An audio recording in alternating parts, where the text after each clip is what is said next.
Good morning, friends, and welcome to my channel. I'm so glad you are here. Today's verse is going to nicely summarize what we've been focusing on this month, which is to have more joy, contentment, and peace in our lives. And part of that is by complaining less. Now, today's verse is in Proverbs chapter 19 and verse 3. A person's own folly leads to their ruin, yet their heart rages against the Lord. I'm going to read the study part. This is in my Jeremiah Study Bible. What it has down in the little commentary section is people often blame something or someone else for the parts of their life they do not like. The problem is as old as Adam and Eve. Solomon asserts, however, that a fool is responsible for his or her own actions and should not blame the results of carelessness on the will of the Lord. Oh my. Well, that one kind of steps on my toes. So thinking if you're careless and something goes wrong because of your carelessness, and then saying, well, that must have just been the way God wanted it to happen. He's saying that is foolish to think that way. And I can see his point. But one of the things that I also want to talk about as far as this verse goes, for example, where it says, a person's own folly leads to their ruin, yet their heart rages against the Lord.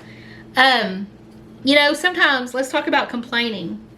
Sometimes we complain about things that we've brought on ourselves.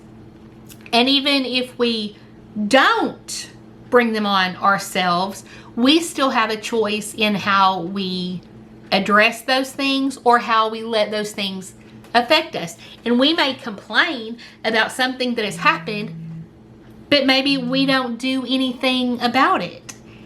And so in that way, our lack of action can be as much to blame for the situation as our actions. So let's read over that again. A person's own folly leads to their ruin. So have you ever seen they got what they deserved? Have you ever heard that? Have maybe somebody ever said that to you or about you, or you think they did maybe? And so sometimes when we get what we deserve, well, we want to complain about it, or we want to blame somebody else about it. But that says that's foolishness to do that. And so what I want you to think about today is, what are some things that maybe you complain about, but you haven't taken any actions to change? And I will be the first to confess. One example I may complain about is my health. But I haven't really taken matters. Well, I have taken some. I do want to give some credit to some changes that I'm making. But by far the majority of actions I'm taking are going against my health and not trying to help my health. And so think about some things that you complain about regularly. Do you complain about your health? Do you complain about aches and pains? Yet you might be eating or drinking things that are probably contributing to poor health.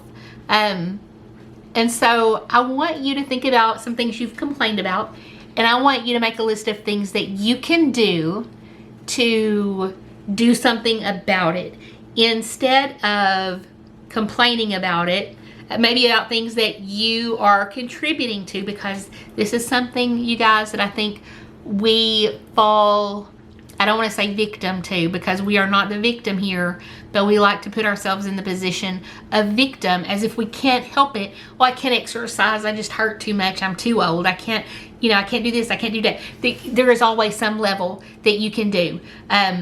You can see it all over social media, probably on YouTube. People who have had far more problems than you have, that have overcome them.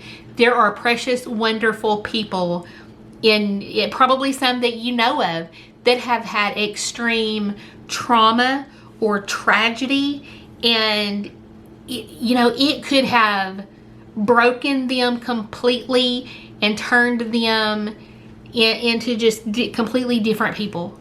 And you would have said, I really understand why she's like that now, or why he's like that now, because of everything that they've been through. That was really hard and they just couldn't recover.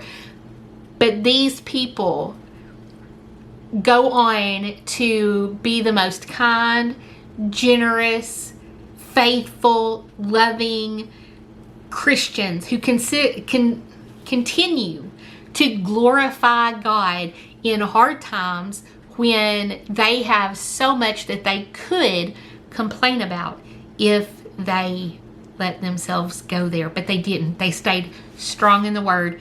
And that is what I encourage you to do as well. Stay strong in the Word, y'all, because the more you read, the more you realize you have so much to be thankful for and so little to complain about. And on that note, I love you guys, and I'll talk to you soon. Bye, y'all.